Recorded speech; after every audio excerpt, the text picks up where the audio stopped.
Les damos la bienvenida al Bosque Habla, un espacio donde el conocimiento se comparte y el diálogo nos conecta. Este es el podcast institucional de la Universidad El Bosque y es una realidad gracias al área de audiovisuales y la dirección de comunicaciones. Les habla Catherine Santos y hoy vamos a tocar un tema muy importante a propósito del mes del orgullo y la diversidad. Entonces, traje a unos invitados para que hablemos sobre los avances, pero también sobre cómo estamos en garantía de los derechos de la comunidad LGBTIQ+, pero también de los retrocesos, porque hay países de América Latina donde estamos viendo retrocesos y algunos en el mundo. Entonces vamos a tener una amplia conversación sobre el tema. Les voy a presentar a nuestros invitados del día de hoy. Tenemos a Fidel Ramírez Aristizábal. Él es docente e investigador de nuestra universidad. Tiene trabajo en temas de educación, pedagogías críticas, ciudadanías y diversidades sexuales. Y eres coautor del libro Educación, Género y Sexualidades. Y tenemos a María Paola Tovar, que es coordinadora de equidad del Centro de Diversidad, Equidad e Inclusión de la universidad. Tenemos también a Ian Arias. Tú eres un activista, eres activista transmasculino no binario. Ahorita nos explicas un poco más en detalle. Eres asesor político y también integrante de la plataforma Ley Integral Trans Ya. Y por último nos acompaña nuestro estudiante Juan Esteban Yazo. Tú estudias cuarto semestre de psicología en la universidad y te identificas como parte de la comunidad LGBTIQ+. Bueno, un poco pensando cómo darle introducción a este podcast y que arranquemos una conversación fluida, tranquila, que sea un diálogo. Yo les quiero contar, por ejemplo, desde mi experiencia personal. Yo estoy orgullosamente casada con una mujer, pero a mí esta transformación de mi vida, esta revolución, me llegó relativamente grande, me llegó más allá de los 30.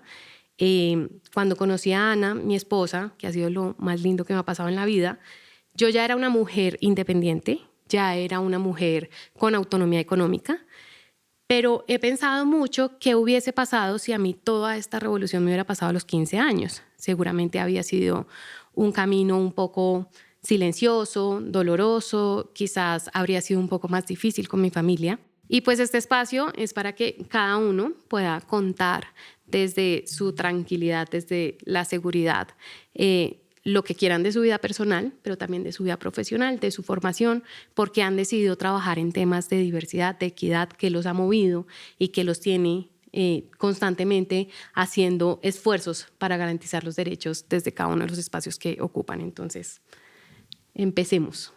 ¿Conmigo? Bueno, pues muchísimas gracias por la invitación. Realmente me siento muy contento de poder hacer parte de un espacio institucional que abre las puertas, o en este caso los micrófonos, para hablar de realidades que me atraviesan desde distintos lugares.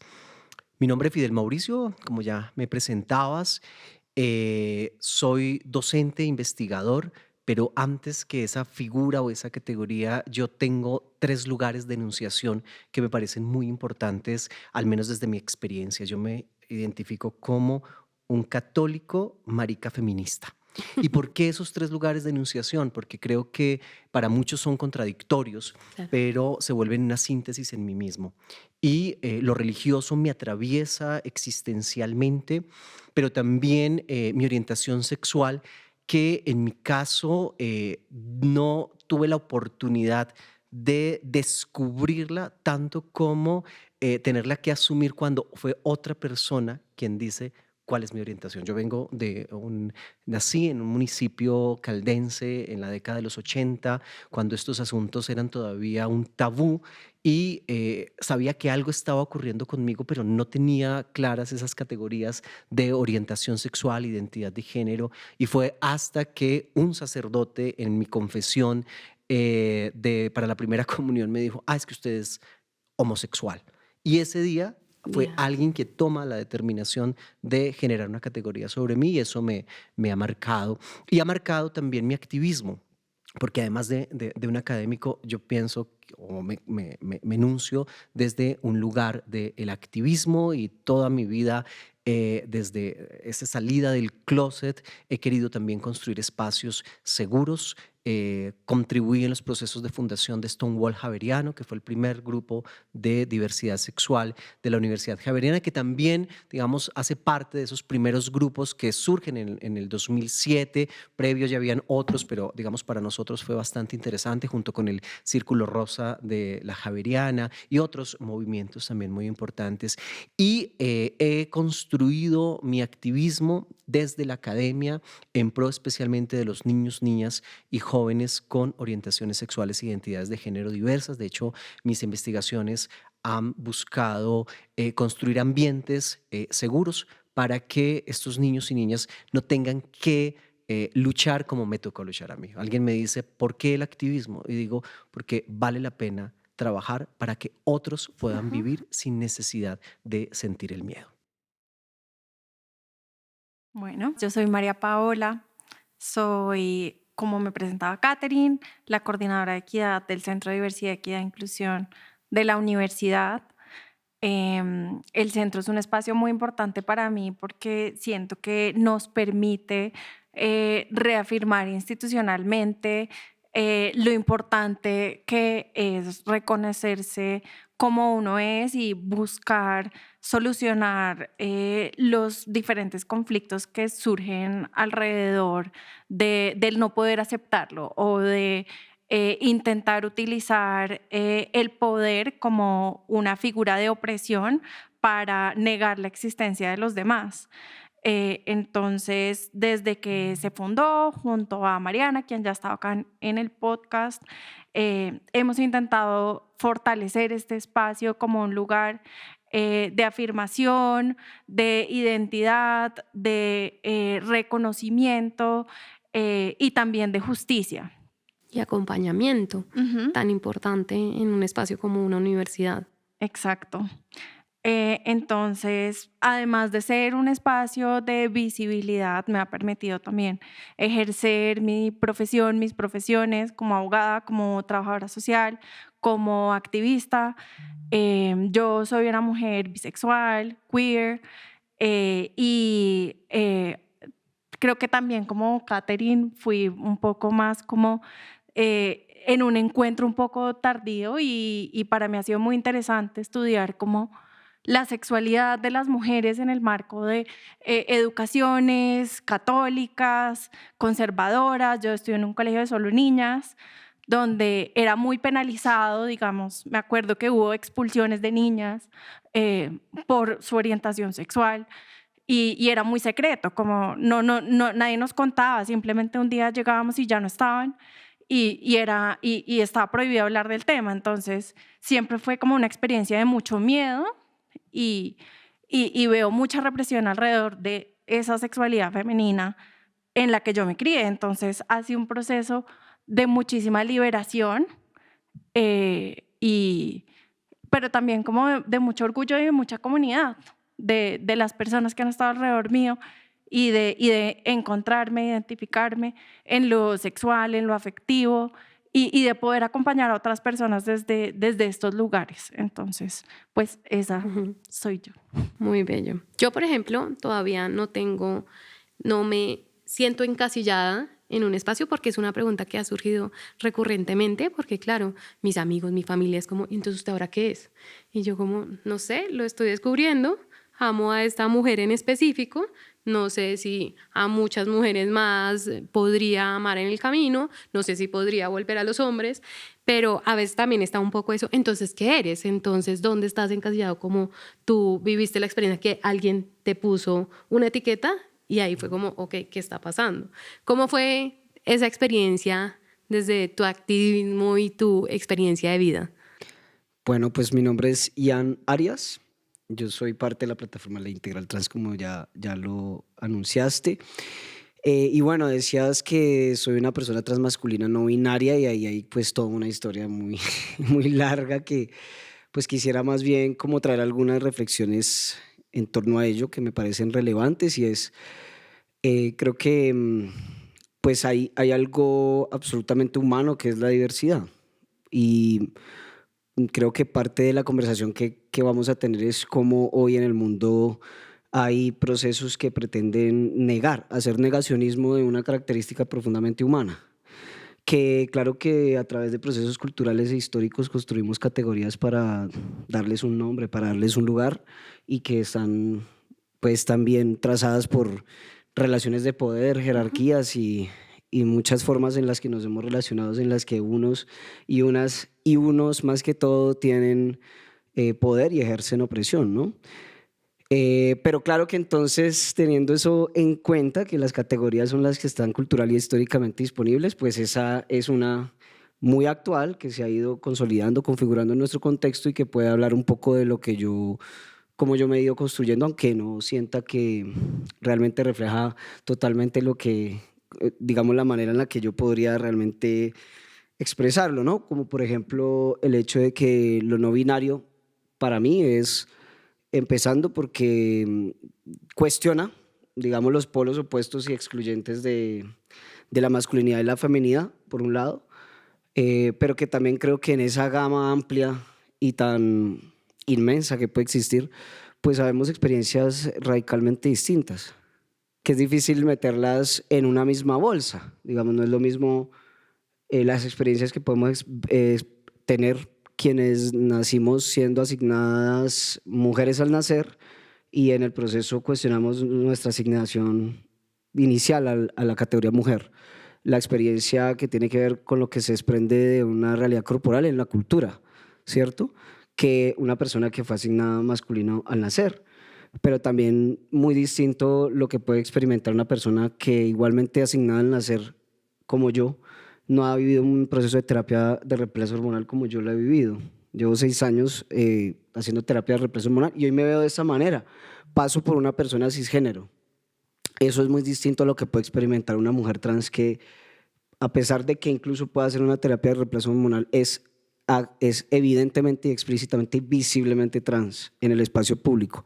Entonces, lo no binario también creo que está por trabajarse, por pensarse y por entender que hay ahí de pronto un lugar en el que podemos cuestionar algunas cosas, pero también nos deja también muchas preguntas. ¿Por qué entonces soy una persona transmasculina no binaria? Pues porque no pretendí nunca ni hoy ser un hombre ni alcanzar a esa categoría. Me parece que es entrar en otra gran jaula. Salí de una jaula para entrar a otra. Es mi percepción. Ahora, entiendo y respeto profundamente la necesidad digamos, la decisión de necesitar algunas islas estables para poder existir en este mundo, por lo que tengo también compañeros, hombres trans, que digo, me encanta aproximarme a su experiencia igualmente, ¿no? Y entender toda esa complejidad del ser humano. Bueno, eso es lo que yo soy, por eso soy una transmasculinidad, ¿no? Nada, salí varias veces del closet y aquí estoy. Muchas gracias por venir. No solo creo que transité en el género, transité en el deseo. Okay. Eso me parece que es algo muy revolucionario de la experiencia trans, que yo creo que cuestiona muchas cosas estables, ¿no? Yo ahorita me defino como una persona como una persona pansexual. Okay. ¿Sí? Antes yo me pensaba la lesbiana de oro más lesbiana del mundo, ¿no? ¿Sí? Y creo que la base de mi transgenerismo es la lesbiandad. Ok. Eso. Bueno, muy interesante. Buenos días. Primero agradecerte por este espacio tan maravilloso. Para mí es un placer estar aquí. Como lo mencionabas, mi nombre es Juan Esteban Yazo. Ya casi cumplo un año con este nombre que fue el que decidí para reafirmar mi identidad, orgullosamente pansexual. Y pues desde muy niño claramente sufrí como la discriminación por mi orientación sexual, tanto pues en el ámbito educativo y ya ahorita pues en el ámbito laboral. Pero pues precisamente como que eso me hizo ser más fuerte y siempre me capacité para ser un vocero y defender precisamente a mis compañeros también que pronto no tenían esa voz para reclamar esas normas que, digamos, en los colegios todavía existen, que el hombre tiene que sí o sí vestir con pantalón, la mujer comportarse femenina. Entonces yo siempre fui radical con eso, rompí y rompo actualmente muchos estereotipos. Y pues eso me hizo impulsarme para pues hoy en día tener muchas formaciones personales. Actualmente estudio psicología aquí en la Universidad del Bosque porque fue como ese refugio que yo encontré, y ya ahorita en cuarto semestre puedo ver ese campo tan amplio que tiene el apoyo desde mi carrera hacia la comunidad y pues precisamente luchar por todos los derechos de mi comunidad. Entonces siempre me formé y pues recientemente me capacité como consejero de juventud. Entonces este año soy precandidato a los consejeros locales de juventud 2025 por mi localidad de Puente Aranda, un espacio en el que obviamente mi bandera va a ser velar por todos los derechos de la comunidad desde mi espacio, desde mis formaciones, y pues obviamente seguir luchando, porque pues a pesar de que soy de una generación digamos más reciente, igual sigue pues habiendo como todos estos problemas, la homofobia maquillada, la homofobia directa, discriminación en el ámbito laboral sobre todo, que es como ahorita el que más se presenta en mi vida. Entonces pues precisamente es como seguir, tengo muchos proyectos precisamente para seguir representando orgullosamente a la comunidad y pues seguir defendiendo lo que aún no se ha podido aclarar. Muchas gracias. Muy bien. Pues justamente con lo que mencionas, tenemos nosotros normalmente en la estructura de este podcast, hacemos un trabajo como de recoger datos para ver el panorama y centrar un poco la conversación.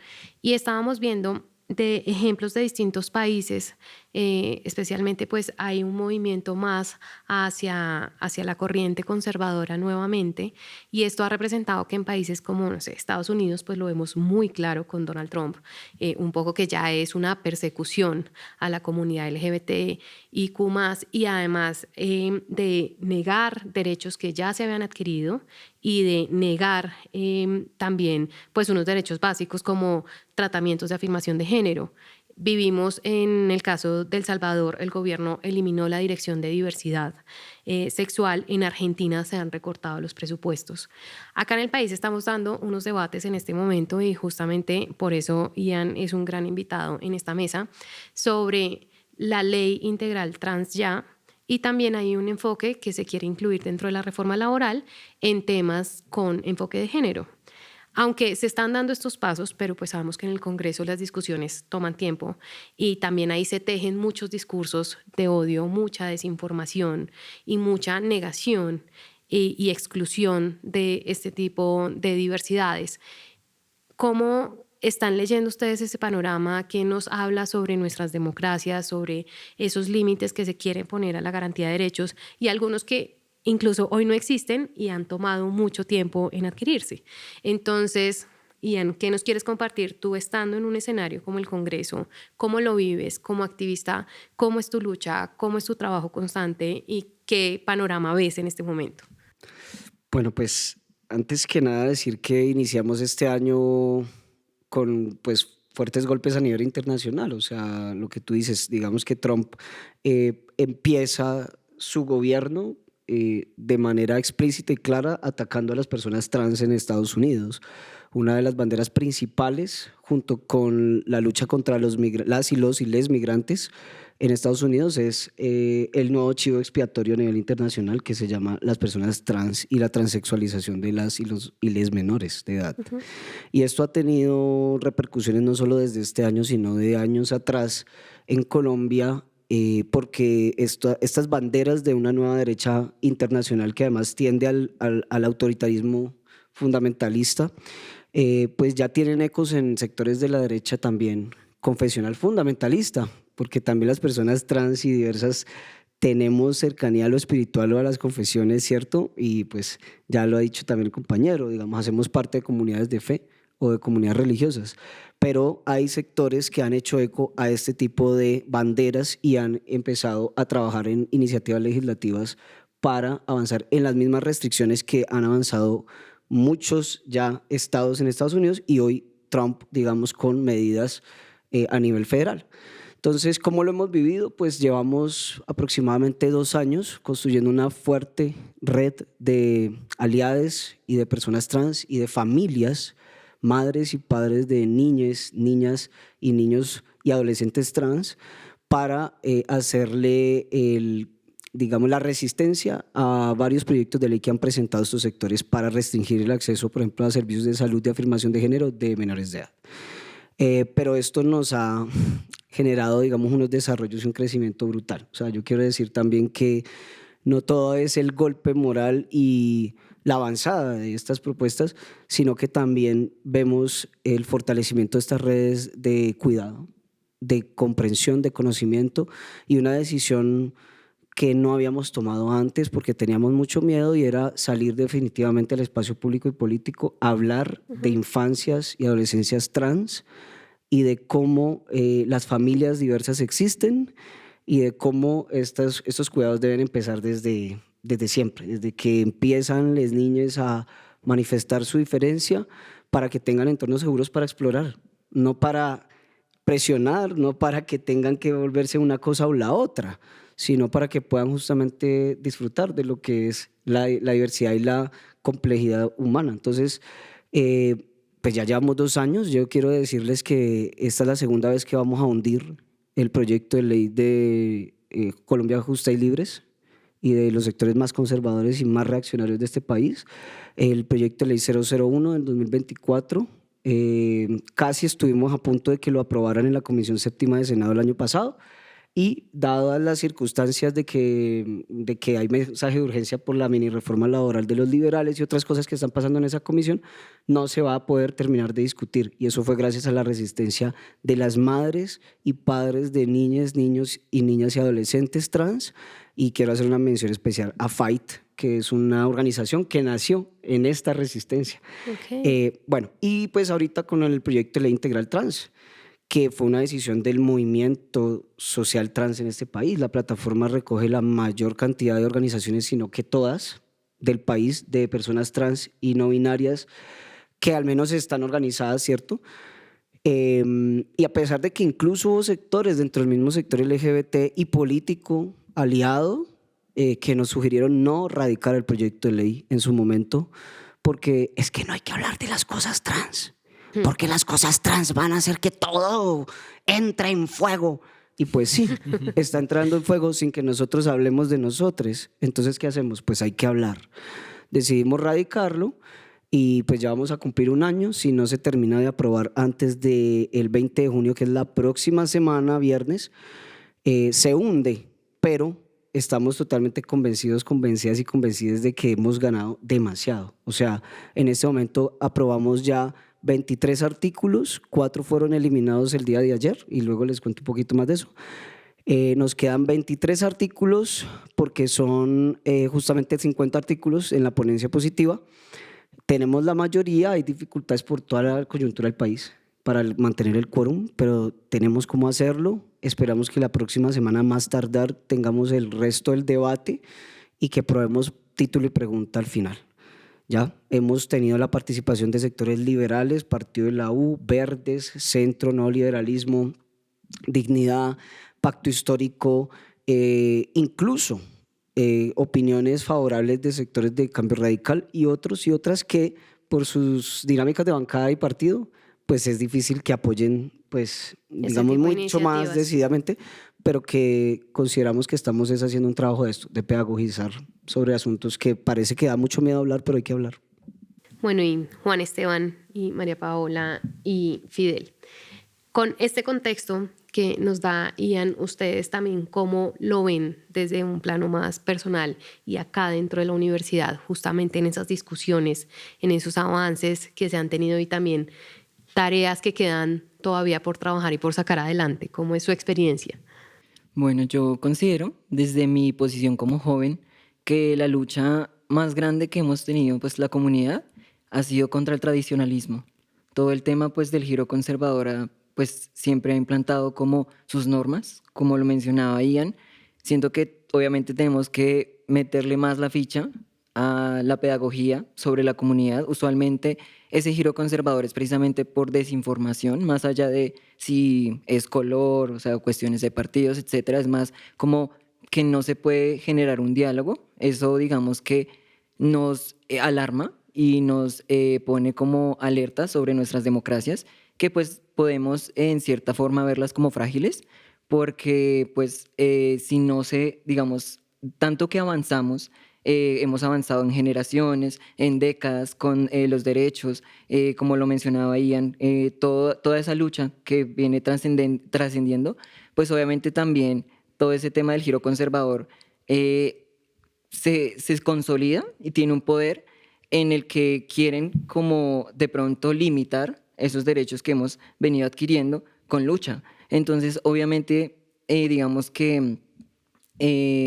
quizás para cuando nosotros avanzamos y me gusta todo el tema pues de que mencionaba Ian con pues las leyes que se han venido, lo que se ha venido consiguiendo, los artículos que han venido aprobando, más allá es como que pronto ese giro conservador se debe a que se ponen en alarma y piensan que nuestras acciones son más que todo una amenaza para sus tradiciones, ¿no? O sea, más allá de lo que pues, pueda hacer, digamos, no sé, la religión o demás aspectos, es como el tipo de que piensan que nuestras acciones, nuestra visibilización, nuestra libertad es una amenaza para sus valores que ellos han pues escogido como tradicionales y como correctos.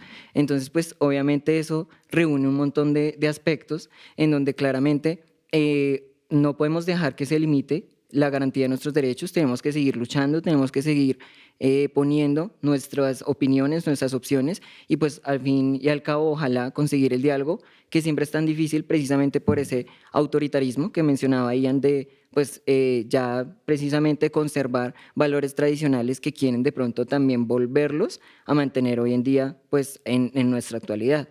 Entonces pues sí me parece muy importante como que seguir luchando por nuestros derechos como jóvenes, como de nuestras posiciones distintas, porque pues obviamente no nos podemos rendir, no podemos callarnos, no podemos hacer que nuevamente nos silencien, porque ya hemos avanzado mucho, entonces sí toca meterle mucho la ficha a todo ese tema. ¿Tú cómo lo ves, Fidel, desde justamente esa investigación que has hecho en todos estos temas? Bueno, les escuchaba y mi cabeza explotaba con muchas ideas porque el asunto es muy complejo, o sea, es importante entenderlo desde múltiples dimensiones y es importante entender cómo las poblaciones LGBT hemos sido chivos expiatorios a lo largo de la historia. Esto no es nuevo. Eh, Parte del trabajo que he hecho, yo les decía que soy creyente y soy teólogo dentro de ese proceso y en mis investigaciones en temas de religión me ahondé a reconocer un poco y entender un poco cómo se habían dado estas dinámicas. Y ya en el Imperio Romano hubo una época en las cuales, en medio de las catástrofes naturales que se estaban viviendo, exigían del emperador tomar acciones concretas que se viera que estaba haciendo algo, porque al fin y al cabo era el emperador y tenía que hacer algo. Y en ese momento lo más fácil fue culpar a las personas gays, concretamente en ese momento, porque es importante también entender cómo las categorías tienen una historia y el sexo de hombres con hombres empezó a perseguirse en ese momento porque dijeron los culpables de las catástrofes naturales son esas conductas homosexuales. Bueno, esa categoría no existía en ese momento, pero el hecho de esos desórdenes naturales, que era como los catalogaban. Y a lo largo de la historia eso es lo que ha ocurrido. Hemos sido chivos expiatorios y de mis compañeras feministas aprendí que el gran enemigo es el patriarcado y el patriarcado se disfraza de múltiples maneras y tiene múltiples expresiones y hoy quizás la expresión más fuerte es el neocapitalismo. Y lo que está ocurriendo con nosotros no es una cosa distinta a somos chivos expiatorios en el marco de la búsqueda de consolidar las estrategias más fuertes de neoliberalismo. Lo que se juega no son nuestros derechos simplemente. Lo que pasa es que somos víctimas en el marco de esos diálogos. Pero cuando revisamos las políticas internacionales, lo que hay es, nos construyeron como un monstruo sobre el cual hay que luchar. Y ellos, estos sectores ultraconservadores, se venden como la alternativa que lucha contra nuestros derechos. La Y por ende, salvación. exacto, la salvación. Y por ende hay que votarles. Y esto es interesante porque cuando reconocemos los movimientos políticos que se llevan a cabo en América Latina y en Europa, porque también hay que entender que estas plataformas son transnacionales, Ujú. ¿sí? Muchos de ellos que representan los modelos tradicionales son personas que realmente lo que hacen es coger una bandera en contra de nosotros, ¿sí? Y hoy en día, peor aún, eh, piensan que, o más bien nos venden como personas que deformamos El y sistema. especialmente a los niños y a las niñas. Porque hoy el nuevo campo de batalla ya ni siquiera son nuestros derechos como personas trans, como personas hombres y mujeres gays, bisexuales y demás, sino que hoy el nuevo discurso es: con mis hijos no te metas. Y entonces Sí. vienen al debate ya no solamente, pues, digamos, nuestras orientaciones sexuales como personas adultas, sino las infancias LGBT, ¿sí? Y aquí lo que, vuelvo y reitero, se está jugando son esas políticas, porque esas alianzas internas de me votan a mí porque voy a estar en contra de estos sectores, de estas personas que están deformando a los niños y las niñas, pero cuando vemos realmente sus agendas políticas debajo de la mesa, lo que encontramos son personas que están en contra de los avances laborales de la mayoría de personas, y de eso es importante cuando dicen los compañeros la importancia de pedagogizar, y es: hablemos de eso. Las personas que están en contra de nuestros derechos como sectores LGBT no están en contra de nuestros derechos como personas LGBT, están en contra de los derechos humanos de todos y de todas. Y ahí también se juegan los derechos de las mujeres. Y eso también es importante desenmarañar. Lo que pasa es que hay tantos campos y tantos escenarios de batalla que ya literalmente nos estamos, digamos, quemando dentro de ese proceso. Pero hay que sentarnos y entender estas dinámicas para poder apuntar a el enemigo común. Creo que todas estas reflexiones son muy interesantes. A mí me gustaría dar como unos aportes desde otros lugares sobre las emociones. Em, la filósofa Marta Nussbaum, en su libro Paisajes del Pensamiento, habla sobre dos tipos de emociones: las emociones que nos conectan y las emociones que nos desconectan, siendo la felicidad, la empatía, el agrado, las que nos conectan, el asco, el desagrado, la tristeza, las emociones que nos desconectan. Y ella habla de las emociones como parte de la política. Y creo que en este panorama existe, digamos, una desconexión desde ese miedo que nos comparte Fidel, el miedo a que nuestros hijos sean distintos, piensen distinto, vivan su vida de forma distinta, de una forma que no podemos entender, porque esos paradigmas de la sexualidad, de la identidad, hacen parte de esas costumbres tradicionales que hacen parte de la identidad, y pensar en unas identidades distintas y que eso haga parte de mi familia genera mucho miedo, mucho rechazo. Y en sociedades capitalistas, que yo creo que ese es un componente muy importante, el que haya algo distinto, el que haya algo que se salga de ese paradigma de trabajo de lunes a viernes, el sábado vamos al centro comercial, el domingo almorzamos todos, ya algo que rompa con esos modelos tradicionales genera mucha angustia. Y entonces esa angustia es esa emoción de desconexión de el otro es el enemigo.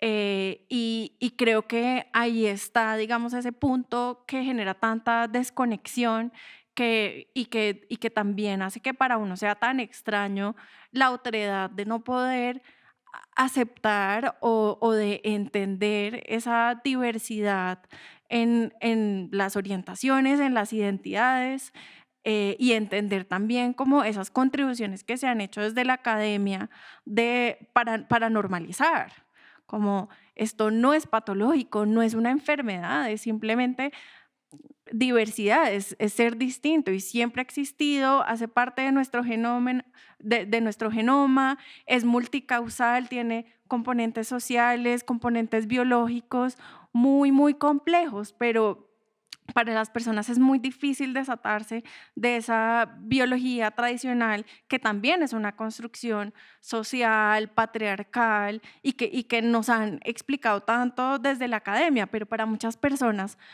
siempre y cuando no pasen esa emoción de desconexión, de asco por la otredad, Hmm. de miedo a la diferencia, va a ser muy difícil tener diálogos. Entonces, lo que se va a hacer es eh, politizar la otredad. Si tú piensas distinto, entonces eso es ideologizante, Ujú. eso es, Amenazante. ajá, amenazante, es el enemigo, en lugar como de escuchar y poder, digamos, como construir, porque no es eficiente, la homogeneidad es perfecta para el capitalismo en cierto sentido, en el sentido de la productividad. Ujú. Entre todos se parezcan más, entre todos sientan más parecido, entre yo tenga que producir cosas Más más parecidas y estandarizadas. estandarizadas, entonces más ahorro costos. Entonces yo creo que es muy importante como cuestionarse esos modelos y entender cómo a qué le está contribuyendo uno cuando le tiene tanto miedo, tanto rechazo al tema y esa instrumentalización de los niños también creo que Ujú. es muy, muy Peligrosa. peligrosa, muy complicada y también me parece como a veces atrevido, que es como, no, es que yo sé cómo va a criar a mis hijos. Es como, pues tú crees que sabes porque tienes unos valores y es importante tener valores, pero también hay personas que son pedagogas que han estudiado esto y que pueden aportar a prevenir, digamos, como esas violencias que han existido siempre. Entonces, Mm. este discurso también trompista de Let's make America great again, devolvamos al pasado donde las cosas sí estaban bien, Sí funcionaban. Ujú. pues de pronto en las películas de cierta forma, pero no quiere decir como que todo pasado haya sido mejor también. O sea, eso también es un paradigma con el que hay que romper. Y acá algo que, digamos, han mencionado ustedes y que es un punto de encuentro es esa imposibilidad de construir un diálogo y una conversación donde no haya que excluirse ni de un lado ni del otro, Ujú. especialmente porque se excluye más para este lado.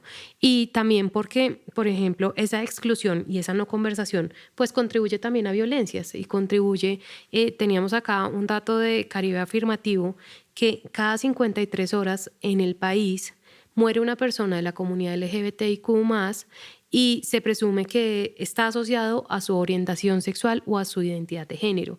Entonces, cuando ya no nos quedamos solamente en las narrativas que confunden sobre la ideología de género, es porque van a afectar a los niños y a su identidad y con los niños no se metan y demás, igual están parando avances como tal de los derechos mínimos básicos que debería tener cualquier ser humano. Y también esto nos está generando que se construyan unas narrativas donde es imposible también avanzar en la conversación y en decirle al otro, escucha mi parte y escucha porque yo pienso diferente, porque yo siento diferente, porque yo deseo diferente.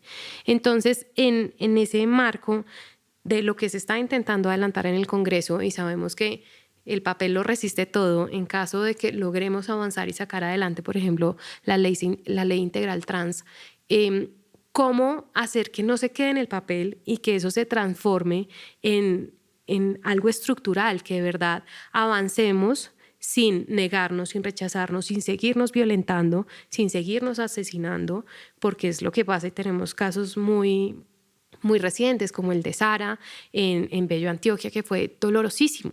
Entonces, tú desde este escenario, ustedes desde la academia, tú también desde estos espacios políticos que estás construyendo como joven, ¿ustedes cómo ven que podemos trabajar para ir un poco más adelante? Bueno, pues yo hablo más como un activista social y como alguien que viene de los procesos sociales y organizativos. Yo creo que la respuesta para el cambio social es la organización popular. O sea, podemos tener 10.000 leyes diciendo que es necesaria, que la paz en Colombia es un derecho. Sí, y la Constitución misma lo dice y pues mira los recientes hechos que estamos viviendo en el país. Em, la transformación va a ser social, va a ser relacional, va a ser cultural, va a ser política. Y creo que al menos desde la plataforma, cada vez más colectivamente vemos la ley integral trans como un instrumento que nos está movilizando, que nos está permitiendo confluir en una agenda política del movimiento trans, que no había una agenda política unificada. Es el proyecto de ley el que ha permitido unificar esa agenda y no se reduce a la ley integral.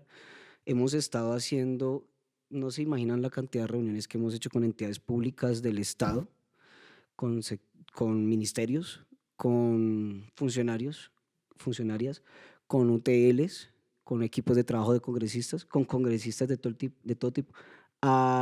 Anteayer nomás estábamos en la plenaria de la Cámara Representante hablando con Polo Polo, así te lo pongo. Porque creemos en lo que tú dices. Se deben establecer unas conversaciones y unos diálogos, así sean difíciles, incómodas, porque si no vamos a caer en la desconexión total y la respuesta no es sino justamente transformaciones que incluyen aquellas y aquellos que tienen perspectivas absolutamente contrarias, porque estamos viviendo en el mismo país, no nos vamos a mudar, por lo menos yo no, hasta lo pronto no me voy a mudar, o sea, nos va a Sí. tocar estar aquí. Tenemos que Entonces, coexistir también Ujú. con respeto, Entonces, con tenemos que llegar libertades. a algunos lugares en los que podamos establecer, ¿cierto? Pero esto pues no va a ser cándido tampoco y no está siendo cándido, ¿no? Entonces también hay que construir esa fuerza colectiva, porque también estamos sujetos y estamos expuestos al exterminio, ¿sí? No vamos a decir, ay, no, aquí armonía total y es que el diálogo y no sé qué, y esto se va a solucionar solamente con Y va que a pasar rápido. charlemos. No, Estos cambios toman mucho esto tiempo. también necesita de que la sociedad colombiana vea en la población trans una fuerza real y en la gente que se está organizando para defender los valores de respeto a la diversidad.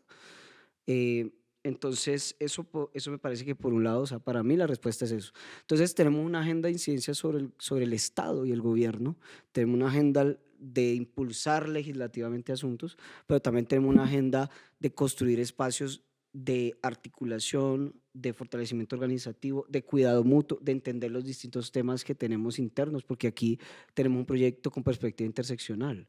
El penúltimo título del proyecto es totalmente la perspectiva interseccional y ahí incluimos compañeros trans, habitantes de calle, compañeros trans con situación de discapacidad, personas afrodescendientes y con particularidades étnicas.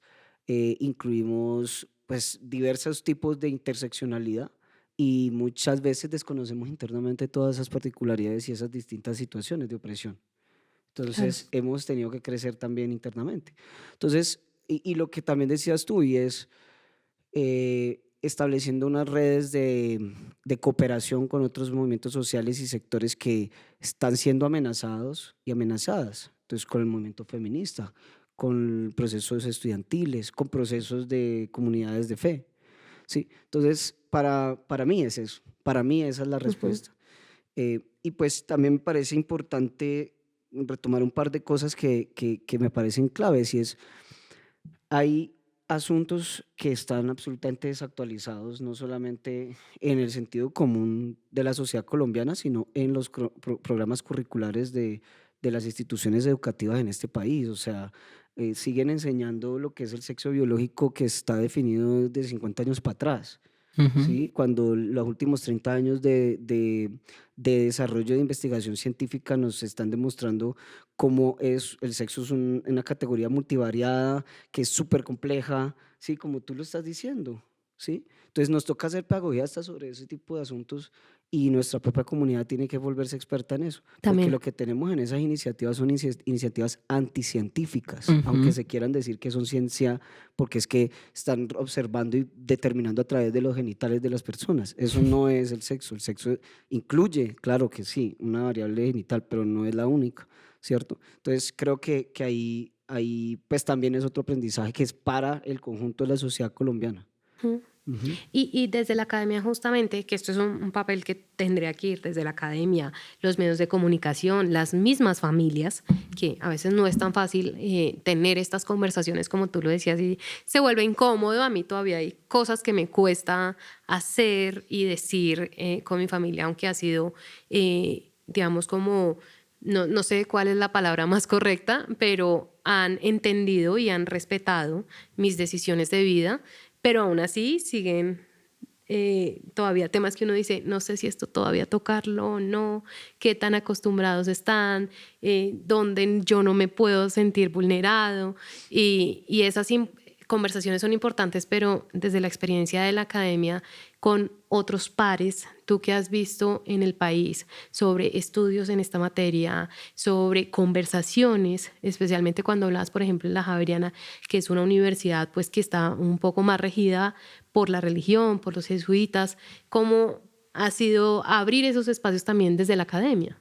Yo creo que la academia resulta un protagonista fundamental en estos momentos porque en medio también de la crisis de los movimientos sociales de base, creo que la academia no puede ser neutra. Creo que es importante, durante mucho tiempo se nos pidió a los académicos ser neutrales, pero la neutralidad frente a la injusticia termina siendo complicidad. Y quiero Ujú.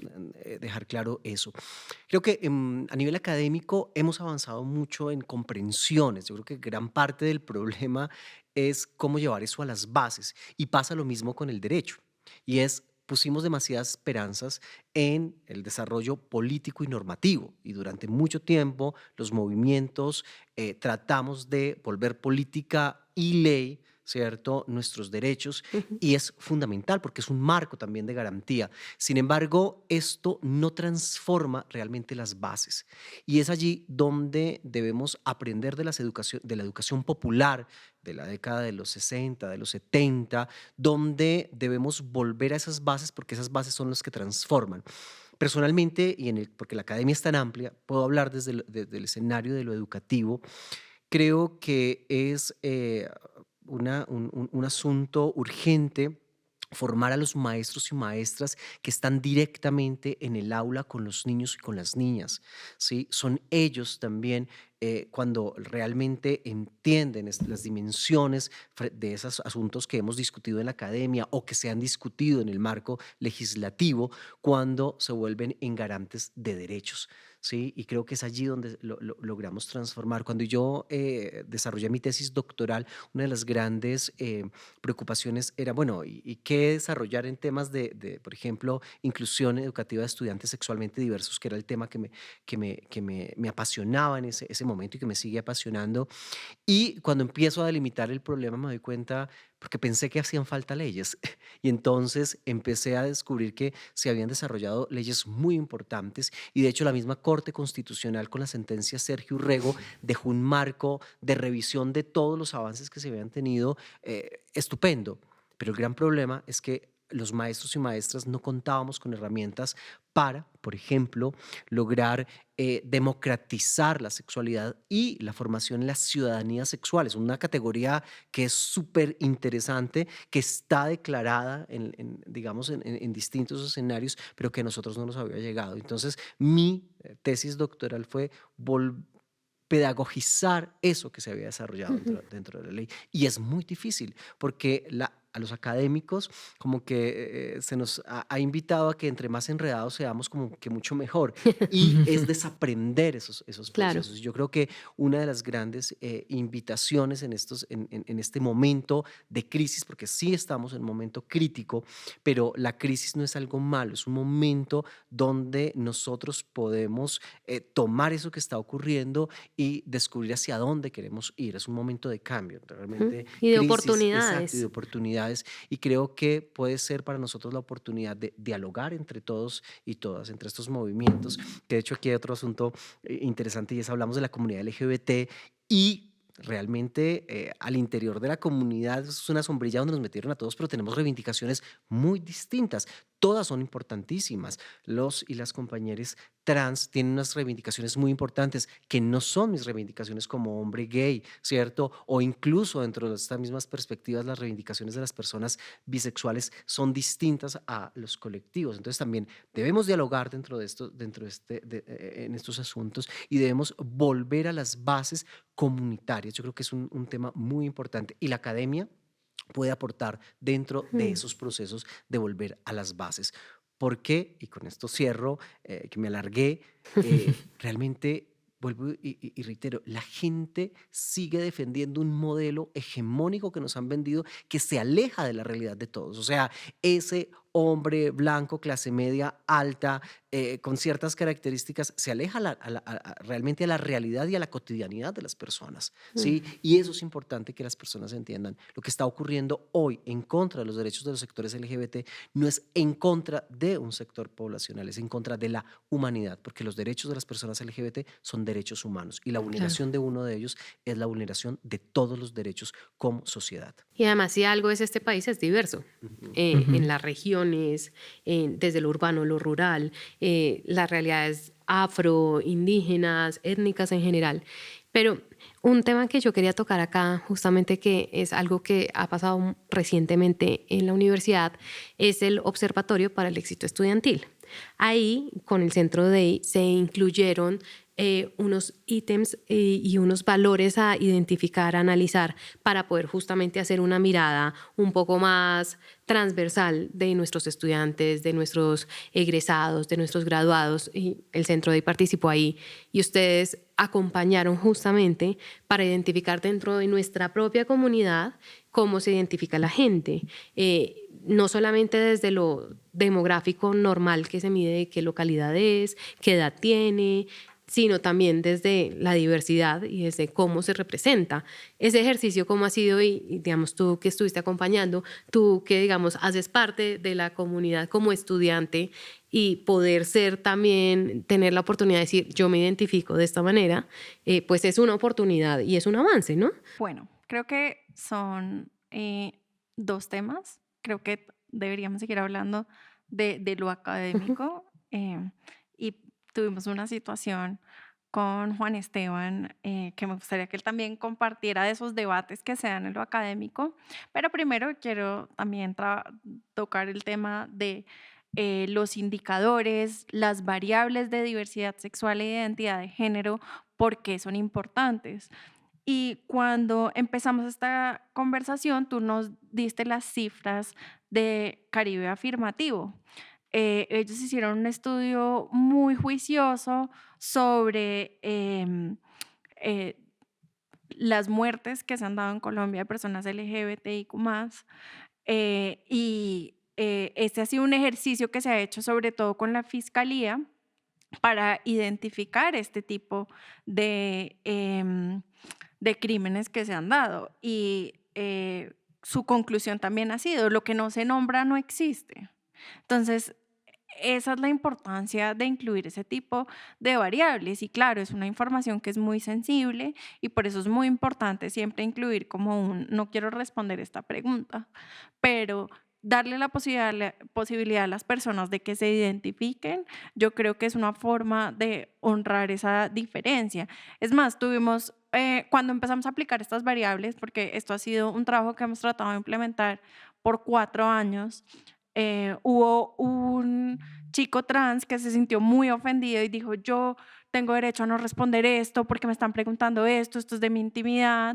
Entonces, pues tuvimos que hacer todo un trabajo de contención y de explicar. Entonces, eso hace parte de la diversidad y las conversaciones difíciles de las que estamos hablando. No a todo el mundo le va a caer bien, no todo el mundo quiere hablar de eso. Pero entonces ahí hay que hacer una ponderación, por lo que digo, lo que no se nombra no existe y nosotros, además de este ejercicio de incluirlo en el observatorio, también hicimos un diagnóstico que nos solicitaba el ministerio dentro de los estudios que hay que hacer para poder hacer nuestras políticas, porque nosotros no podemos hacer políticas basadas en lo que creemos, sino tiene que ser todo informado y todo tiene que ser académico. Y en este ejercicio encontramos que el 15% de la población de la universidad se identifica como personas que tienen orientaciones sexuales diversas y entre el 1 y el 2% de la población se identifica como personas con identidades sexuales también diversas. Entonces, esto nos lleva a concluir que son personas que están acá, que hay que darles una respuesta porque conocemos que existen estadísticamente unas vulnerabilidades muy fuertes. Entonces, por eso hay que estar preparados para la respuesta. ¿Y en qué sentido a veces siento que no estamos preparados? Por ejemplo, un tema muy común en la universidad es, por ejemplo, el tema del nombre identitario. El nombre identitario es muy importante para las personas trans y para las personas que hacen un cambio de nombre. Muchas veces las personas se apegan mucho al nombre legal. ¿Cómo Claro. no? El nombre legal es lo importante. No, para mí es muy difícil de entender porque es como, es que no es tu nombre legal, es el de otra persona. Entonces, ¿por qué es tan importante lo que dice la cédula, lo que dice el registro civil, antes que reconocer la dignidad de las personas? Porque para las personas es más importante lo que dice un papel que ni siquiera escribieron ellos, antes que lo que te está diciendo la persona que lo hace sentir digno, bien. Entonces, esta rigidez y esta devoción a la norma, que me parece tan complicada, pone unas trabas y unas barreras a la dignidad de las personas, que es muy importante por eso transformar esos sistemas y generar una incidencia, pues para que haya, digamos, un reconocimiento, para que estos trámites no tengan que ser 27 pasos e ir a 27 oficinas, sino que pueda ser un proceso de legitimación. Y yo creo Exacto, y que que no sea una barrera exacto. permanente. Y en eso también está como lo comunitario. Si tú puedes llegar a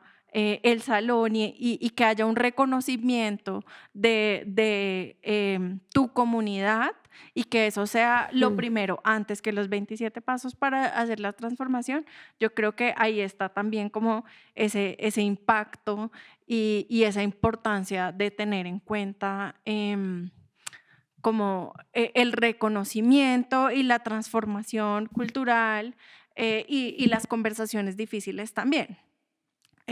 A veces acá uno vive como lo mismo todos los años, ¿no? Como que enseña y a veces uno llega y yo en este momento no soy profesora, pero fui profesora 4 años y entonces yo les preguntaba como que qué les habían enseñado en biología, si les habían enseñado esto, y pues yo no podía creer que lo que yo he aprendido hace 15 años en el colegio fuera lo mismo que ellos les estaban enseñando. Yo tenía la esperanza de ese cambio, pero a veces no. A veces no Entonces, pasa. también como asumir con humildad y responsabilidad el poder educar desde esos lugares como con esa misma pasión con la que uno lo aprendió por primera vez. Y lo que hablaba del escenario de Juan Esteban, de pronto él quiere hablar un poquito más del tema, es que muchos profesores en áreas del conocimiento distintos a las ciencias sociales sienten que eso no tiene nada que ver con ellos. Hace una semana estábamos con un programa de ingeniería y entonces estamos hablando sobre la diversidad y la diversidad en el aula y entonces un profesor dijo, no, pero es que a mí no me van a poner a modificar las variables, porque yo sí les digo, pues lo biológico, lo normal, hombres y mujeres. No. Entonces, pues los miramos como, no, pero no es el debate de este lugar, pero no, o sea, hay que abrirlo. Y si los estudiantes tienen la curiosidad y las pueden traer, les dije, yo les doy los datos de mi diagnóstico y lo revisan desde otros lugares donde esas no son las únicas posibilidades, pero si ustedes les están poniendo los límites a ellos en lo que ellos quieren aprender y están poniendo los límites de lo que ustedes entienden, ahí no están permitiendo que viva la diversidad. Y aunque esto sea ingeniería, pues este es un tema que abarca Es transversal. todas las carreras, todas las profesiones y no puede limitarse a que en lo científico eso no entra. Entonces yo creo que es importante tener esas discusiones en lo académico y trascender a los espacios endogámicos del conocimiento. Juan Esteban, María Paula hacía una introducción a una situación justamente que ustedes habían vivido que nos quieres contar al respecto. Sí, claro. Pues yo la verdad tengo que admitir que me siento muy orgulloso de la universidad en temas de diversidad, el Centro de Diversidad, Equidad e Inclusión al cual pertenece María Paola, pues obviamente es muy importante para toda la comunidad educativa. Y sí, pues mi situación fue bastante peculiar.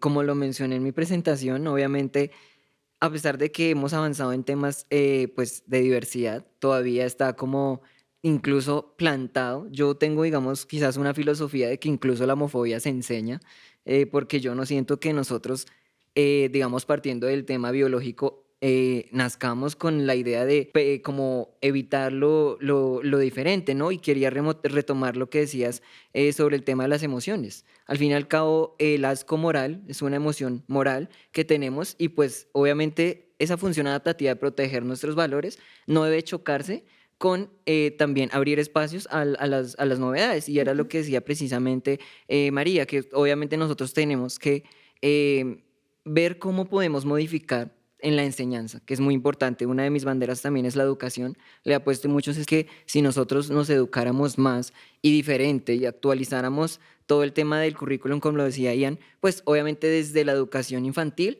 podríamos mejorar. Y no es como el tema de lo que se conflictuaba acá, que era, no, es como homosexualizar a los niños, que es un término muy feo Y que no es la usa intención de nadie. Exactamente, sino precisamente que desde pequeños sepamos reconocer la diferencia y no está mal ser diferente, es algo muy bonito. Entonces, digamos que obviamente uno crece, digamos, desde mi juventud, luchando con muchas cosas, con muchas discriminaciones que se presentan en la juventud. Y bueno, yo llegué acá a la universidad sin, digamos, un conocimiento de, de cómo yo me sentía al respecto. Entonces, obviamente yo siempre en mi transición, o sea, como al de salir del closet, fue muy difícil, la hice solo, no tuve, digamos, ningún acompañamiento psicológico, Mm. entonces obviamente fue muy difícil y llegar aquí a este ambiente donde pues se puede ver de todo, porque como tú decías, estamos en la capital, es una ciudad muy diversa, entonces claramente fue un choque de mundos, digo yo. Mm. Entonces se me presentó una situación muy complicada con un profesor, en donde obviamente yo, dentro de mi conocimiento, dentro de lo que me he formado, me he capacitado, sentía mucha discriminación de su parte a nivel indirecta y directamente. Entonces, claramente yo me sentí muy mal. Era una cosa de que yo pensaba que solo pasaba en los colegios, precisamente por esas normas que existen. Y yo dije, no, pues en la universidad no debe pasar, de pronto uno pasa desapercibido, yo pensaba. Y no, obviamente, lo que decías es muy importante.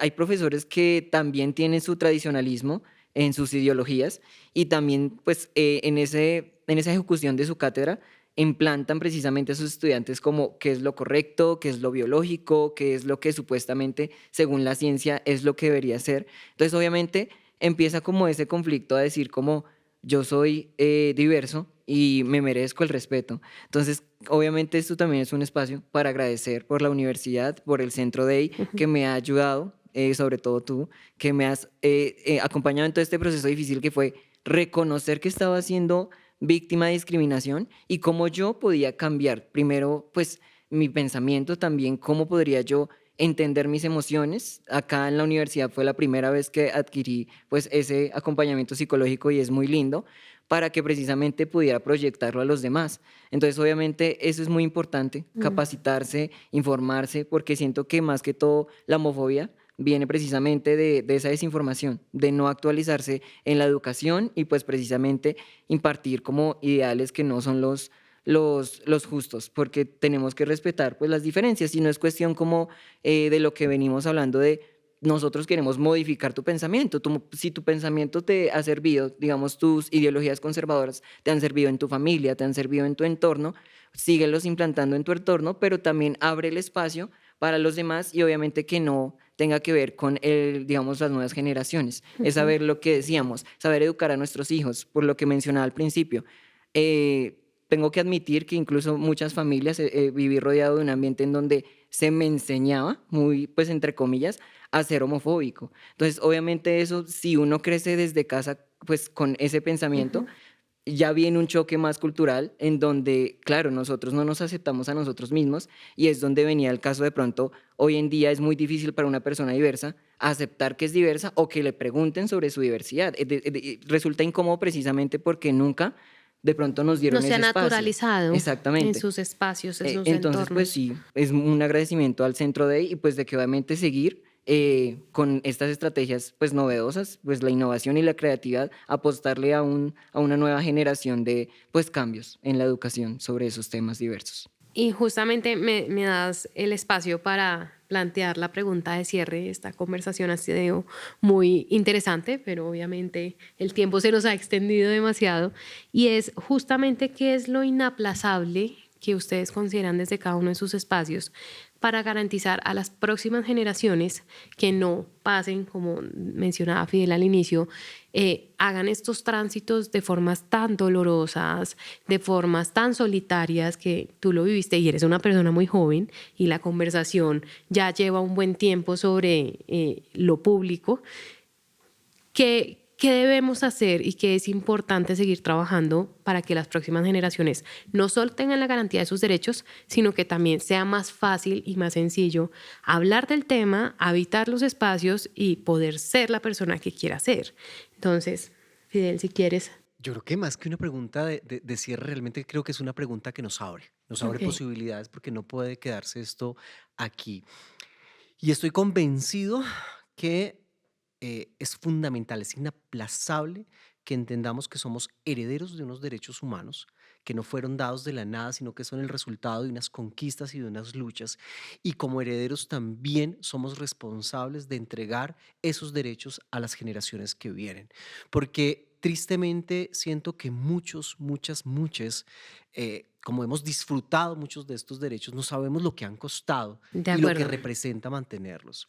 Durante mucho tiempo me dijeron que conquistado un derecho ya no se retrocedía, y lo que estamos dándonos cuenta hoy Es es que sí que pasa. sí podemos retroceder.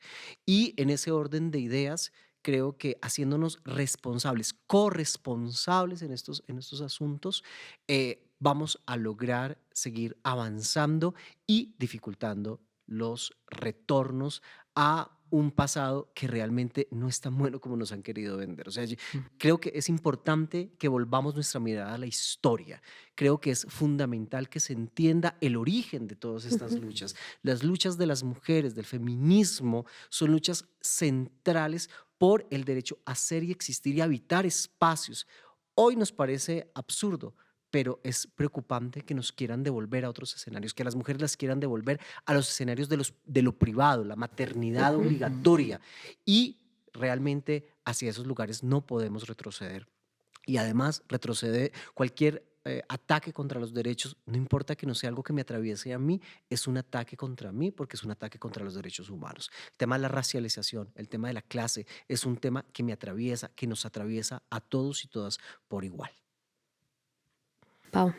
Bueno, yo creo que en el marco de las discusiones que estamos teniendo, lo inaplazable también es las conversaciones difíciles. Cada vez nos desconectamos más, y nos metemos en nuestro celular, en nuestras burbujas, en lo que nos reafirma, en Ujú. En nuestros ChatGPT, círculos. y ni siquiera nuestros círculos, porque tratamos de no ser un inconveniente para los demás Ujú. también. Entonces, en ser hiper independientes, y eso también nos aleja, nos disocia, nos vuelve como, hay un libro que se llama Los cretinos digitales. Entonces alejarnos también de construir unas realidades inamovibles y acercarnos más a las conversaciones difíciles, a lo que nos llamarían lo comunitario, en diferentes espacios, en las universidades también. Yo he visto cada vez más la reducción de la participación estudiantil, y si bien yo asumo las responsabilidades y mi equipo asume las responsabilidades de promoverla y generar los espacios para que eso se dé, también es una invitación a los estudiantes para trabajar Ujú. colectivamente, para apoyarse, crear redes de apoyo,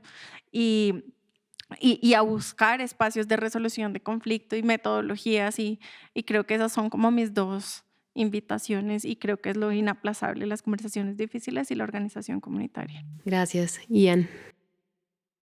Creo que es una pregunta que definitivamente también nos saca del asunto muy segmentado de los derechos LGBT.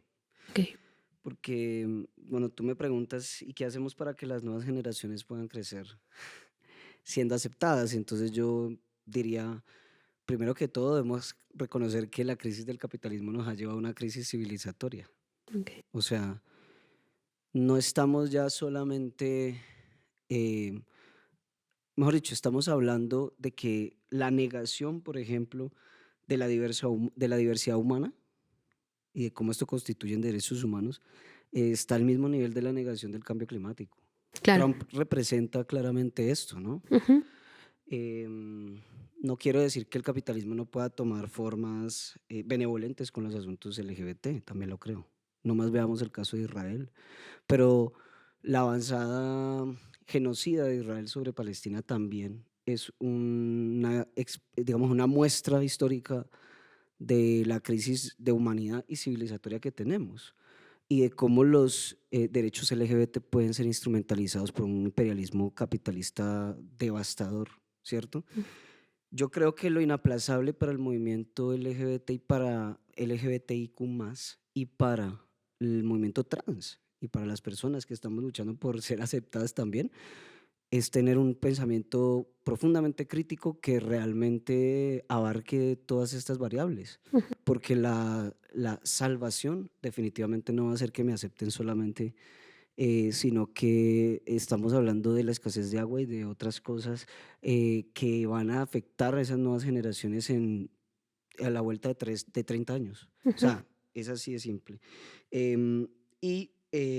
También creo que otra cosa inaplazable es que hablemos o sea, que hablemos sin miedo con la mayor cantidad de argumentos de diverso tipo, desde científicos hasta también morales, pero no desde una moralidad fundamentalista antiderechos, sino desde una moralidad distinta que nos permita construir sobre la base de otros fundamentos de las niñeces. O sea, están instrumentalizando a las niñeces y están activando miedos muy, muy profundos en torno a la vulnerabilidad que nosotros mismos hemos vivido en las familias. O sea, nosotros estamos reaccionando con relación a los niños a protegerles supuestamente de un fantasma o de un diablo amenazante que es transexualizar o homosexualizar. Y yo digo, ¿y qué hay de problema en que las niñas tengan una orientación diversa o sean trans? Es que existen.